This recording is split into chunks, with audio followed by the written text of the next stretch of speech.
Hello everyone and welcome to the channel. Today Google released Android 17 QPR1 Beta 5, which is an unexpected update. So let's find out what's new on the Pixel 10 Pro XL.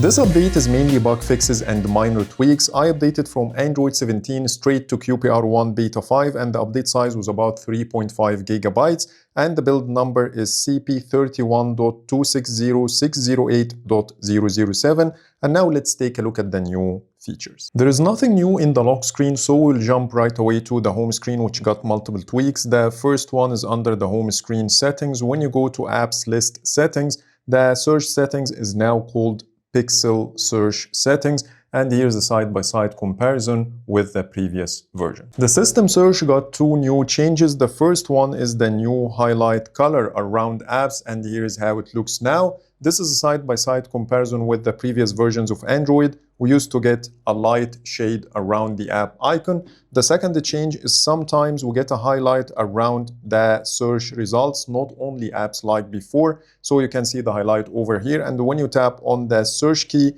it takes you to the same exact search query you used before. In the recent apps screen, we got two new changes. The first one is the removal of the drop-down arrow from the app menu. Plus, when you expand both, you will see that the accent color is more saturated with Beta 5. And that's also the case with the app background. You can see here that the background is more green with Beta 5 than the white color we used to have. So Google just changed the styling a little bit with Beta 5. Before jumping to the next chapter, if you like my wallpapers, let me show you the latest collection added to the Wallpapers by In-Depth Tech Reviews app. I used most of them throughout the video to show you how they look in real life. And if you want to download the app, you will find the Google Play Store download link in the description. And now let's get back to Android 17 QPR1 Beta 5. Now let's talk about the new changes under the quick settings. The first one is related to the mobile data tile, but unfortunately I don't have a SIM card in this phone to show you the change. But first let me explain what we used to get. Previously, every time we turn on the mobile data, we used to get this confirmation message, which is very annoying. But as per the screenshot shared by 9to5 Google, now you have a do not ask me again a checkbox, which will stop this message from bothering you in the future. The second change is related to the media controls. With Beta 5, Google did fix the animations, and now when you tap on any button, it animates as usual, while in Beta 4, this animation was broken. And the last change I'm going to show you in this video is the game dashboard complete overhaul. And by the way, this change is also available on the previous versions of Android, either QPR1 Beta 4 or Android Canary. You will notice here that the game dashboard bubble looks different. It looks like a handle now instead of the arrow we used to have, because you can slide it from the side like this, and here you will find the screenshot capture, screen recorder, do not disturb, YouTube live, which are the exact same options we used to have. But on top of this, you can scroll up and down to see more options. Here you have the Google Play games. You have the ability to ask Gemini for tips, get game-specific hints from Gemini to help you level up. So let's tap on it and then give it the permission. Gemini will try to understand the level or the situation you are in and give you some suggestions or some tips.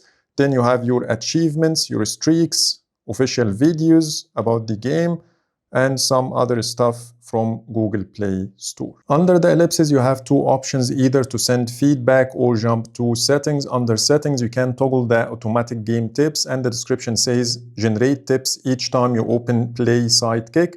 This sends a screenshot of your game to Gemini every time Play Sidekick is opened. Also, you have the ability to hide the Sidekick if you want by tapping on this button. It takes you to the Google Play Store settings, and you will see the Google Play Games Sidekick over here, so you can show or hide using this toggle. So these are all the new features spotted in this update, but we have plenty of bug fixes, so let's go through them really quick. The first one is a fix for an issue in the game dashboard where users were unable to stop screen recordings or save video files. An issue where the camera app temporarily freezes or stutters shortly after being opened from an ideal state. An issue that caused the screen to freeze with a pixelated bottom bar when waking the device from the always on display.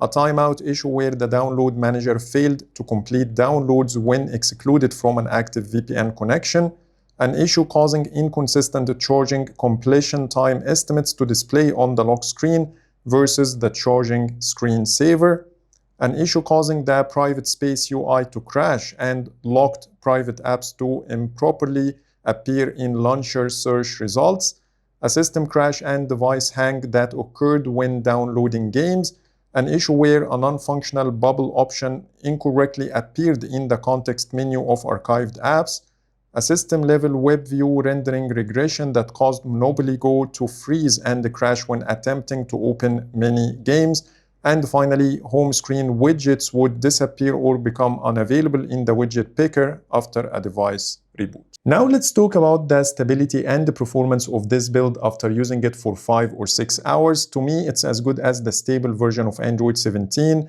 No issues, no major bugs, everything works exactly as expected and it's super fast. So I think this build is very stable. Not only this, but the boot duration improved dramatically with this update. So here is a quick video showing my Pixel 10 Pro XL rebooting in just 10 seconds, which is impressive. And when it comes to the Geekbench 6 scores, it's about the same as before. I did it a couple of times and the highest number I got is 6006 for the multi-core and 2312 for the single core, which is about the same as the previous versions on the same phone. And when it comes to the GPU, it's also about the same, 4787. So that's pretty much it for today. These are all the new changes I wanted to show you on Android 17 QPR1 Beta 5. Please let me know in the comments if I missed anything.